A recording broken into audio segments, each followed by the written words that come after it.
Почитувани представници на медиумите, почитувани граѓани. Казните ги намалуваме и до 75%. Воведуваме опомена пред казна. Ја менуваме казнената политика во интерес на граѓаните, компаниите, економијата. Во владина процедура е новиот закон за прекршоци со праведна и разумна казнена политика. Глобите се пропорционални на тежината на прекршокот, а казната нема да го отежнува животот на граѓаните. Нема да ја загрози работата на фирмите, туку ќе доведе до промени на нивното однесување.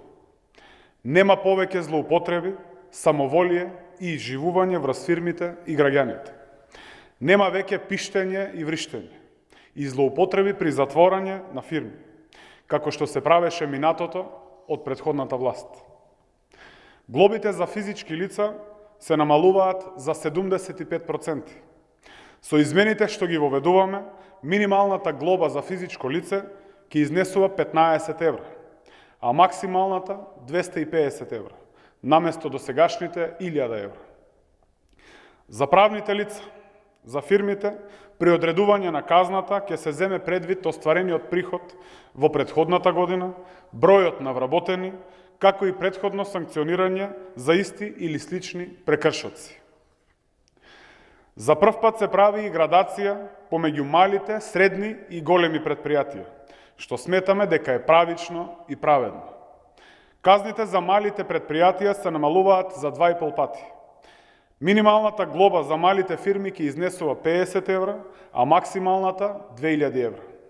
За разлика од сега, кога максималната висина на глобата изнесува 5000 евра.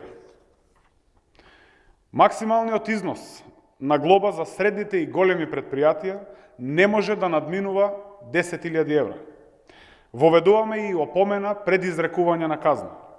Опомената ќе се изрекува ако прекршокот се состои од неисполнување на пропишаната обврска или е нанесена штета, а сторителот пред донесување на одлуката за прекршок ја исполнил пропишаната обврска, односно ја отстранил или ја надоместил штетата.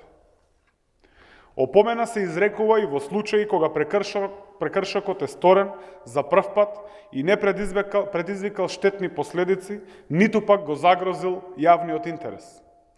Ги остваруваме дадените ветувања. Казните и опомените пред казнување да имаат превентивна и корективна улога, а не да бидат екстремна мерка со која ќе се полни буџетот, како што беше тоа во минатото. Високите казни остануваат само за прекршоци кои предизвикуваат општествена опасност, како и оние кои се против животната средина и уништување на културното богатство. Правиме јасно разграничување помеѓу она што е важно и она што е човечно во казнената политика. Социјалдемократскиот сојуз на Македонија, владата предводена од Социјалдемократскиот сојуз на Македонија и пратениците остануваат посветени на спроведување на зацртаните мерки што обезбедуваат намалени трошоци, поголеми доходи за семејствата и повисок животен стандард за сите граѓани. Ви благодарам.